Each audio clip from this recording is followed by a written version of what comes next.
Hare Krishna, Krishna Krishna, Hare Hare, Hare Rama, Rama Rama, Hare Hare, Hare Krishna, Krishna. And now Chapter 5. Lord Kapila takes charge of his mother, Devahuti.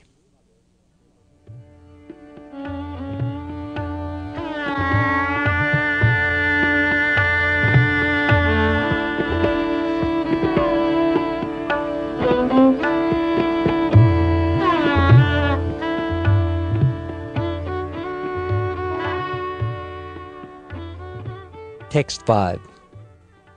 Maitreya uvacha pitari prastiteranyam tuyakya hinduesid Bhagavan Kapila kila.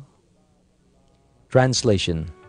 Maitreya said, when Kardama left for the forest, Lord Kapila stayed on the strand of the Bindu Sarovara to please his mother, Devahuti.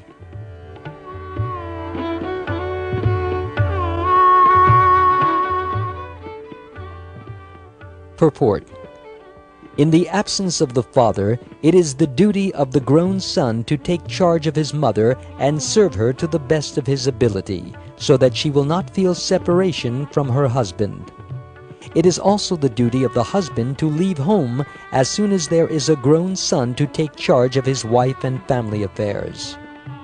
That is the Vedic system of household life.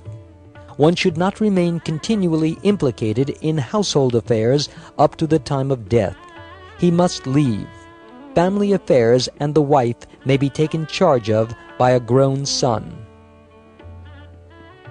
Being a great yogi, Kardama Muni was not very interested in family life. Nonetheless, he decided to marry, and Swayambhuva Manu brought his daughter Devahuti to him to serve as a wife. Kardama Muni was a yogi living in a cottage, and Devahuti was a princess, a king's daughter. Not being used to work, she became very skinny, and Kardama Muni took compassion upon her, thinking, "This girl has come to me, but now she is not in a very comfortable position." Therefore, by his yogic powers, Kardama Muni created a large palace with many servants, gardens, and other opulences. Not only that, but 7. And although these Muni, by his yogic powers, was able to create a spaceship wherein there were lakes, palaces, and gardens. This spaceship could also travel all over the universe. Modern scientists labor very hard to make a small spaceship to go to the moon, but Kardama Muni could create a great spaceship that could travel to all planets. This is possible by yogic powers.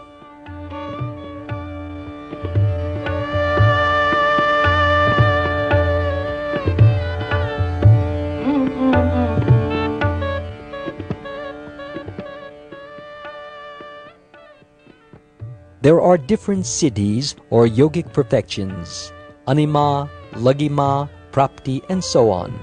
And whatever yogis choose to do, they can do. That is the real yoga system.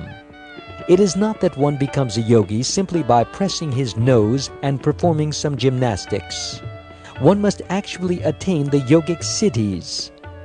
By these siddhis, the yogi can become very small or very large, very heavy or very light. Whatever he wants, he can immediately produce in his hand, and he can travel wherever he desires. Kardama Muni was such a perfected siddhi yogi. By his wife Devahuti, he had 9 daughters, who were distributed to the Prajapatis like Daksha Maharaj and many others. The only son of Kardama Muni was Kapila Dev, an incarnation of Krishna. This Kapila Dev was one of the Mahajans. The word Mahajan means authority, and according to the Vedic Shastras, there are 12 authorities. These are Swayambhu, Narad, Shambhu, Kumara, Kapila, Manu, Prahlad, Janaka, Bhishma, Bali, Shukdev Goswami, and Yamaraj. Swayambhu is Brahma, and Shambhu is Lord Shiva.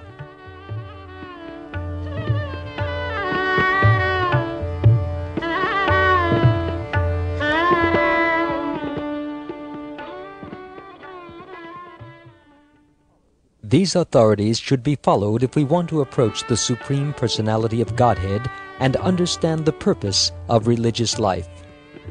Mahajano yena gata sa panta. These Mahajans follow the principles set forth by the Supreme Personality of Godhead, Krishna, in Bhagavad-gita. We cannot very easily understand the actual truth of religious systems, but if we follow these Mahajans, we can understand. Kapila Muni explained the glories of devotional service to his mother, Devahuti. If we follow him, we may learn the truth of devotional service. According to the system of Varnashram Dharma, one who is over 50 years of age must leave home, go to the forest, and completely devote his life to spiritual realization. This is the actual Varnashram Dharma system. It is not a Hindu system, for the word Hindu is a name given by the Muslims and does not occur in any Vedic literature. However, the Varnashram Dharma is mentioned. Civilized human beings should strictly follow the Varnashram institution. If one is born a Brahmin, he is trained nicely as a brahmachari, and then he becomes a grahastha, a householder. When he gives up his home, he is called a vanaprastha, and after that he may take sannyas. Being a yogi, Kardama Muni strictly followed these principles. Therefore, as soon as Kapila Dev was grown, Devahuti was placed in his charge. Kardama Muni then left home.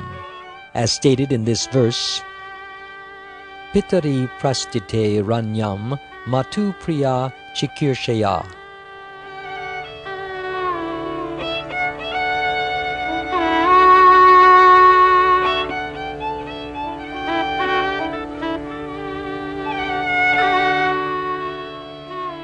According to the Manu Samhita, a woman should never be given freedom. When she is not under the protection of her husband, she must be under the protection of her sons. Women cannot properly utilize freedom, and it is better for them to remain dependent. A woman cannot be happy if she is independent. That is a fact. In Western countries, we have seen many women very unhappy simply for the sake of independence. That independence is not recommended by the Vedic civilization or by the Varnashram Dharma. Consequently, Devahuti was given to her grown son Kapila Dev, and Kapila Dev was fully aware that he had to take care of his mother. It is the duty of the father to protect his daughter until she attains puberty and is married to a suitable young man. The husband then takes care of the wife. Generally, a man should marry at around 25 years of age, and a girl should marry no later than 16. If this is the case, when the man is 50 years old, his eldest son should be around 25, old enough to take charge of the mother. According to this calculation, Kapila Dev was about 25 years old and was quite able to take charge of his mother Devahuti. He knew that because his father left his mother in his charge, he should take care of her and always please her. Matu priya chikirshaya. Kapila Dev was not irresponsible, but was always ready to please his mother. Kapila Dev was a brahmachari, and his mother took lessons from him. That is the prerogative of the male. As stated in Bhagavad-gita, chapter 9, verse 32, Mam hi parta vyapashritya yepi syu papa yonaya striyo vaishyas tata shudras te piyanti param gatim, which means, quote, O son of Pritha, those who take shelter in me, though they be of lower birth, women, Vaishyas or merchants, as well as Shudras or workers, can approach the supreme destination, unquote. Women are considered on the same platform with Shudras, and although a woman may be married to a Brahmin, she is not given the sacred thread.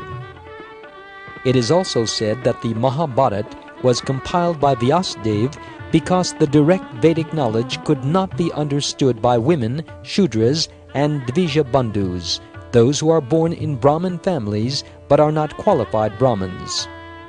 Stri Shudra dvija bandunam trayi na shruti gochara, from the Srimad Bhagavatam, Canto 1, Chapter 4, verse 25. Consequently, Mahabharat is called the fifth Veda.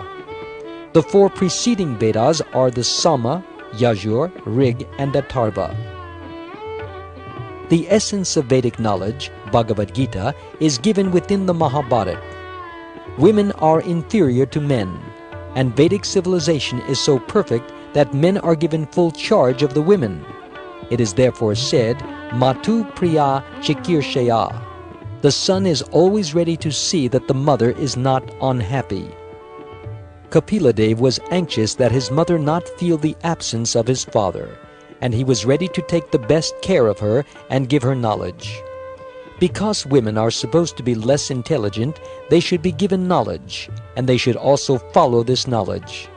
They should follow their father's instructions, their husband's instructions, and the instructions of their grown, scholarly sons like Kapila Dev. In this way their lives can be perfect. In all cases, women should always remain dependent.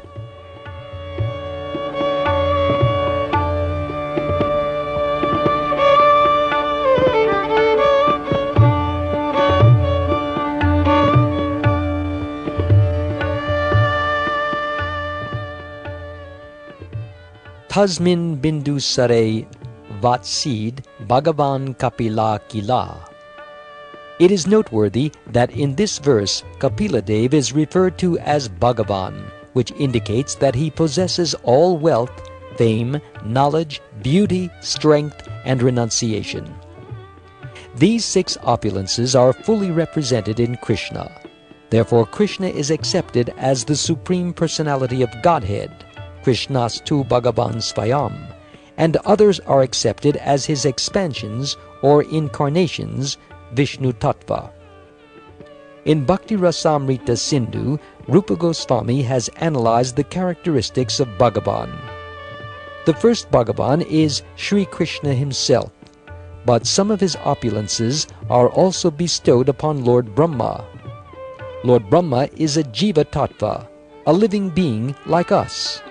If we become spiritually powerful, we can also have the post of Lord Brahma. Superior to Lord Brahma is Lord Shiva, and superior to Lord Shiva is Vishnu or Lord Narayan, and superior to all is Krishna. That is the analysis of the Vedic Shastras and Brahma Samhita.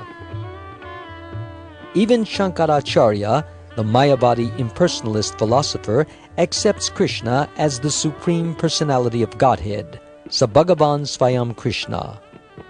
All the Acharyas, Ramanujacharya, Madhvacharya, Vishnu Swami, Nimbarka, and Sri Chaitanya Mahaprabhu also accept Krishna as the Supreme Lord.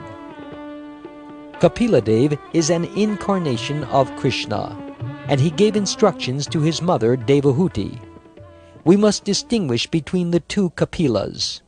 One Kapila is this Bhagavan Kapila, and the other Kapila is the atheist Kapila. Bhagavan Kapila is also known as Devahuti Putra Kapila. Both Kapilas expounded Sankhya philosophy, but the atheist Kapila expounded it without understanding, perception, or realization of God.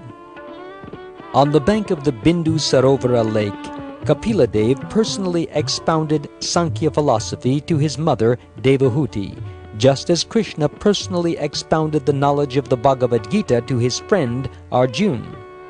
Like Arjuna, Devahuti was aware that she was before her spiritual master, as indicated in the following verse. Indeed, Lord Brahma had informed her that her son was a powerful incarnation.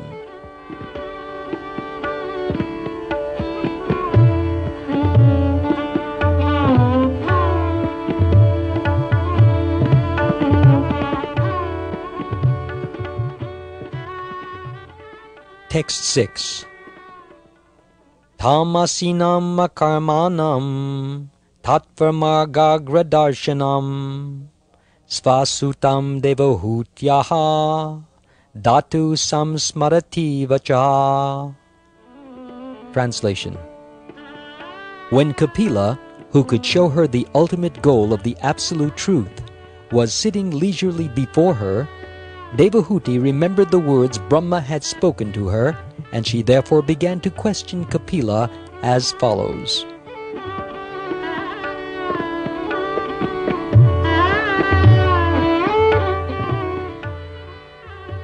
Purport.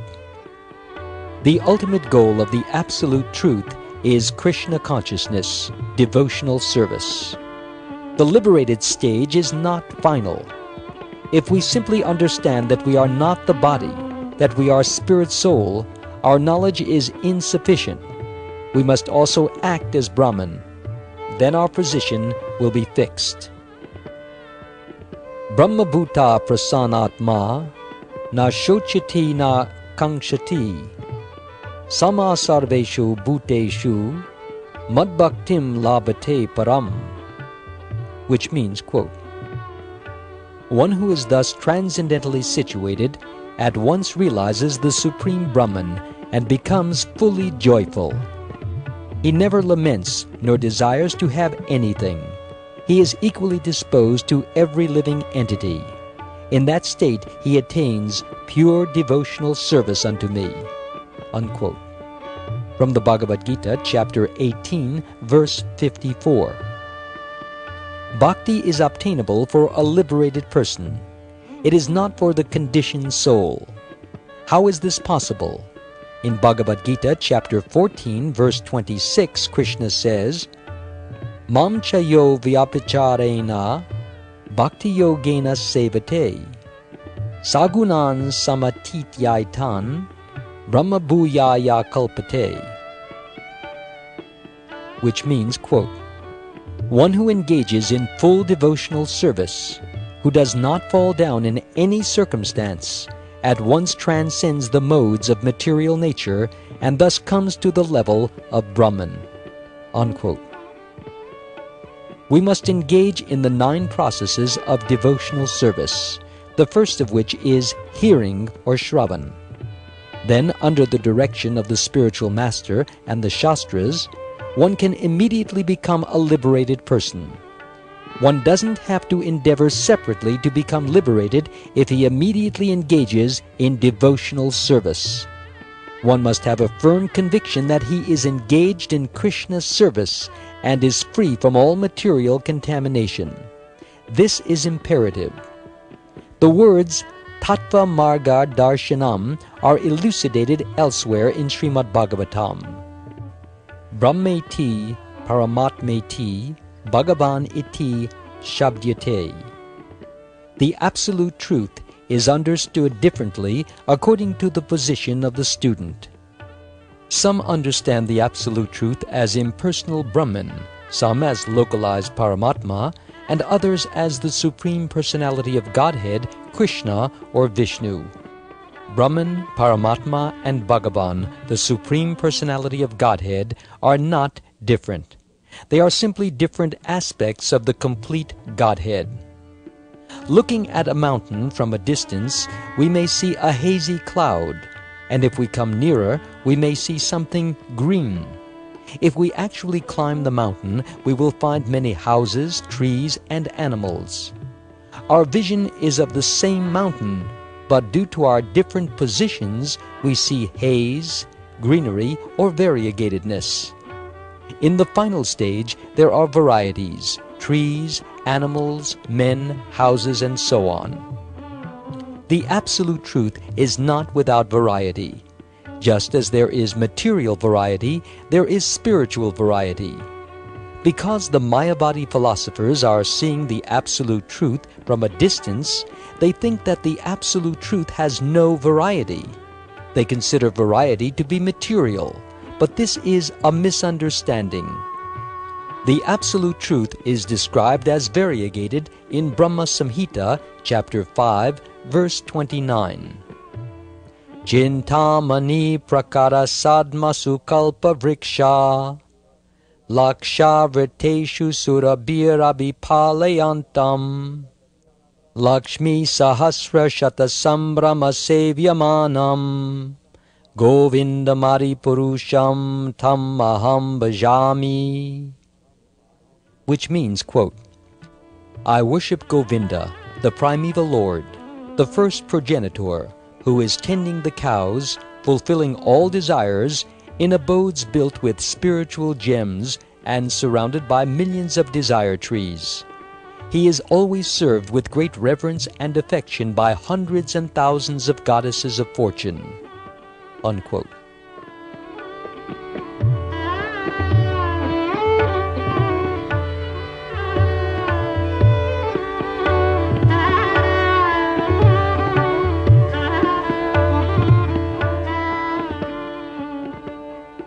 There are Vaikuntha planets in the spiritual world, and there are devotees who are all liberated. These devotees are Akshara, which means they do not fall down into the material world.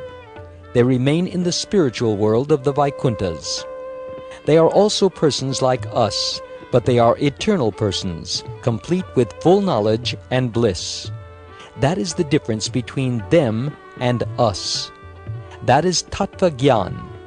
Unless we understand the variegatedness of the Absolute Truth, there is a chance that we will fall down. It is not sufficient simply to stick to the indefinite impersonal feature of the Absolute Truth. Aruya Krishrena Parampadam Tata Patantyado Nadrata Yushmad Angrihya. From the Srimad Bhagavatam, Canto 10, Chapter 2, Verse 32. Because the impersonalists are not allowed to enter the Vaikuntha planets, they simply remain in the Brahman effulgence. Thus they fall down again into material variety. We have seen many impersonalist sannyasis who first of all give up the world as false. Brahma Satyam Jagan Mitya. They consider themselves Brahman, Aham Brahmasmi, consider the world as false, Jagat is Mitya, and having nothing more to do with the material world, finally say, I have become Narayan. Then they come to the stage of Daridra Narayan, or Poor Narayan. They become Narayan, but for want of anything better to do, for want of variegatedness, they take up material humanitarian activities. Although they consider their wives Mitya, or false, they return. You have already left. Why do you come back again? The wives ask. This means that these so-called sannyasis have nothing to do. They undergo serious penances and austerities to reach the platform of impersonal Brahman, but because there is no pleasure there, they again descend to enjoy material variety.